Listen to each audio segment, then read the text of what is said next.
नमस्कार, जय हिंद, जय भारत, जय भारतीय सेना। हम प्रत्येक वर्ष दिनांक 12 जुलाई के दिन जयंती मनाते हैं ब्रिगेडियर संत सिंह बाबा जी। महावीर चक्र, भारतीय सेना का वो संत जिनके नाम से पाकिस्तानी फौज भी कांप जाती है। ब्रिगेडियर बाबा जी के नाम से मशहूर ब्रिगेडियर संत सिंह उन विरले रणबांकुरों में से रहे जिन्हें 2 बार महावीर चक्र से नवाजा गया। उन्होंने सन 1965 और 1971 के भारत पाकिस्तान युद्धों में अहम भूमिका निभाई।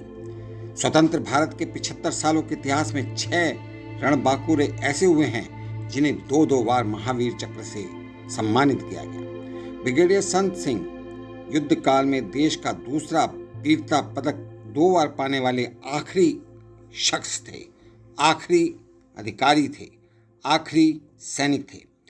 पहला महावीर चक्र उन्हें पाकिस्तान के खिलाफ सन 1965 की जंग में उत्तरी मोर्चे पर बहादुरी और सूझबूझ के लिए मिला। तत्पश्चात 6 वर्ष बाद 1971 में ऑपरेशन कैक्टस लिली के दौरान सिंह के सैन्य कौशल को देखते हुए उन्हें बार 2 महावीर चक्र से सम्मानित किया गया। सैनिकों के बीच संत सिपाही और ब्रिगेडियर बाबा जी के नाम से मशहूर रहे संत सिंह का जन्म दिनांक 12 जुलाई सन 1921 को फरीदकोट में हुआ था। पढ़ाई के पश्चात संत सिपाही सिंह ने जुलाई सन 1941 में Faridkot state forces engineering field company में क्लर्क बन गए और ज्वाइन किया। उस समय दूसरा विश्व युद्ध चल रहा था और अंग्रेजों ने देखा कि संत सिंह में जबरदस्त नेतृत्व कौशल है। ब्रिटिश अफसरों ने संत सिंह का नाम ऑफिसर के रूप में कमीशन के लिए भेजा। दिनांक 16 फरवरी सन 1947 वही दिन था जब संत सिंह का मिलिट्री सफर प्रारंभ हो गया। 101वीं जयंती पर भारत मां के महावीर सपूत ब्रिगेडियर संत सिंह की कहानी जूनागढ़ ऑपरेशन के बारे में मैं आपको बताना चाहता हूं। सबसे पहले लेफ्टिनेंट संत सिंह का पहला बड़ा मिशन क्या था उसके बारे में। फरवरी सन 1947 में संत सिंह को 14वीं पंजाब रेजिमेंट की पहली बटालियन में इमरजेंसी कमीशन ऑफिसर के रूप में सम्मिलित किया गया। बंटवारे में यह रेजिमेंट पाकिस्तान के हिस्से में आई और सेकंड लेफ्टिनेंट रहे संत सिंह का 2nd Sikh light infantry battalion में ट्रांसफर कर दिया गया। नवंबर सन 1947 में जूनागढ़ ऑपरेशन के दौरान 2nd लेफ्टिनेंट सिंह बटालियन के खुफिया अधिकारी के रूप में काम कर रहे थे। खुद की जान खतरे में डालकर उन्होंने जूनागढ़ की सेना के मूवमेंट की अहम जानकारी दी। नतीजा, बिना खून बहे जूनागढ़ भारत का हिस्सा बना। कुछ वर्षों पश्चात संत सिंह को लेफ्टिनेंट कर्नल बना दिया गया। सन 1964 से सन 1968 के बीच वह 5th सिख लाइट इन्फेंट्री के कमांडर रहे, यानी कि कमांडिंग ऑफिसर, कमान अफसर, सीओ रहे। इसी दौरान सन 1965 में पाकिस्तान से जंग प्रारंभ हो गई। सन 1965 युद्ध का वो घटना जब असंभव हुआ संभव। उत्तरी मोर्चे पर जम्मू कश्मीर के पुंछ सेक्टर में बालनोई रिज थी। यहाँ के चुइनार इलाके में सन 1956 तक भारतीय सेना की पोस्ट हुआ करती थी। उसके बाद यह जगह खाली छोड़ दी गई। पाकिस्तानी सेना ने घुसपैठ करके इसे किले में तब्दील कर दिया। चुइनार के जरिए भीमबर गली, मेंढर और बालनोई से गुजरने वाली LOC पर पाकिस्तान को एडवांटेज हासिल था। यहाँ पाकिस्तानी सेना के कब्जे का मतलब था कि मेंढर और कृष्णा घाटी KG से बालनोई पूरी तरह कट गया था। अक्टूबर सन 1965 से चुइनार को फिर से प्राप्त करने की प्रयत्न प्रारंभ हो गया। बार असफलता के बाद सिंह की 5th लाइट इन्फेंट्री को यह असंभव काम सौंपा गया। दिनांक 2 नवंबर को लेफ्टिनेंट कर्नल संत सिंह की अगुवाई में बटालियन ने आगे बढ़ना शुरू किया।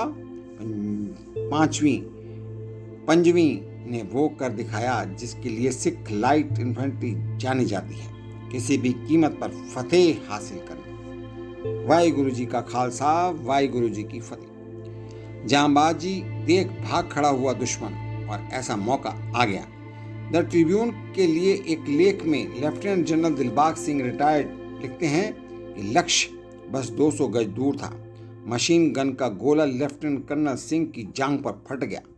उनके रेडियो ऑपरेटर ने पंजाबी में कहा, साहिब जी, आपका जख्म तो खतरनाक लगता है, आप यहीं लेट जाओ, मैं अभी एडजुटेंट साहब को बता देता हूँ। मेडिकल वाले आकर आपको FUP यानी कि बैक साइड एम्बुलेंस में हॉस्पिटल में ले जाएंगे। कमांडिंग ऑफिसर का जवाब गजब का था। लेफ्टिनेंट कर्नल संत सिंह ने कहा, बच्चू रहने दे, उन्हें किसी को नहीं बताना कुछ भी। काका, वह FUP नहीं, वो बाबा दीप सिंह जी के खंडे से खींची गई लाइन है। जीत प्राप्त किए बिना उससे पीछे नहीं जाया जाता। अब अगर गिरना ही है तो चुनार के टॉप पर जाकर ही लेटूंगा, तू फिक्र ना कर। कर्नल सिंह ने पगड़ी के नीचे से पटका निकाला, उसे घाव पर कसकर बांधा, रेडियो ऑपरेटर की मदद से खड़े हुए और फिर से हमला करना शुरू कर दिया। आधे घंटे की ताबड़तोड़ लड़ाई के पश्चात दुश्मन भाग खड़ा हुआ। बालनोई रिज पर अब स्थिति पलट चुकी थी। लेफ्टिनेंट कर्नल संत सिंह ने अपने सैनिक इकट्ठा किए और सामने मौजूद लक्ष्य पर धावा बोल दिया। लगातार फायरिंग और शेलिंग के बावजूद सैनिक एक बंकर से दूसरे बंकर में घुसकर पाकिस्तानी सैनिकों को खदेड़ने लगे। दिनांक 3 नवंबर सन 1965 को लेफ्टिनेंट कर्नल संत सिंह के वीरों ने असंभव को संभव कर दिखाया। दुश्मन फौजों की land mine, machine gun firing और भयंकर आर्टिलरी शेलिंग के बीच अदम्य साहस का प्रदर्शन करने के लिए 5वीं सिख लाइट इन्फेंट्री को 2 महावीर चक्र, 1 वीर चक्र और 4 सेना मेडल मिले। आज की तारीख में उस जगह पर इन्फेंट्री बटालियन की एक कंपनी हमेशा तैनात रहती है। सन 1971 का युद्ध, एक और महावीर चक्र मिला संत सिंह को, लेफ्टिनेंट कर्नल संत सिंह को। 6 वर्ष पश्चात जब भारत और पाकिस्तान की सेनाएं फिर आमने सामने आईं, तब तक संत सिंह ब्रिगेडियर हो चुके थे। वह पूर्वी मोर्चे पर FJ सेक्टर में तैनात थे। ब्रिगेडियर संत सिंह को हौला घाट फूलपुर रोड पर मेमन सिंह की ओर बढ़ने को कहा गया। सिर्फ 1 इन्फेंट्री बटालियन, 1 इंजीनियर प्लाटून और 1 आर्टिलरी बैटरी का डायरेक्ट सपोर्ट साथ लेकर ब्रिगेडियर संत सिंह की टुकड़ी आगे बढ़ी। जज्बे और हौसले के साथ लड़ाई में टुकड़ी ने ढाका की ओर बढ़ते हुए कई अहम पोस्ट पर कब्जा कर लिया। दिनांक 13 दिसंबर तक ब्रिगेडियर संत सिंह MBC महावीर चक्र की फौज ढाका के बाहर पहुंच चुकी थी। अपने नेतृत्व और वीरता के लिए ब्रिगेडियर सिंह को दूसरी बार महावीर चक्र से सम्मानित किया गया।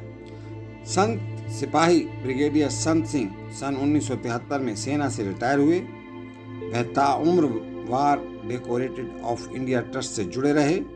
ब्रिगेडियर संत सिंह ने दिनांक 9 दिसंबर सन 2015 को अंतिम सांस ली। आज हम याद करते हैं ब्रिगेडियर संत सिंह को उनकी बहादुरी के लिए। हमें उनसे प्रेरणा लेनी चाहिए और देश की रक्षा के लिए सदैव तत्पर रहना चाहिए। सच्चे मन से श्रद्धांजलि देते हुए मैं आप सभी परिवारजनों के लिए, सभी सैनिकों के लिए हार्दिक शुभकामनाएं, मंगल कामनाएं करता हूं। इन्हीं शब्दों के साथ आप सभी का बहुत बहुत धन्यवाद। 5वीं सिख लाइट रेजिमेंट की जय। जय हिंद, जय भारत, जय भारतीय सेना।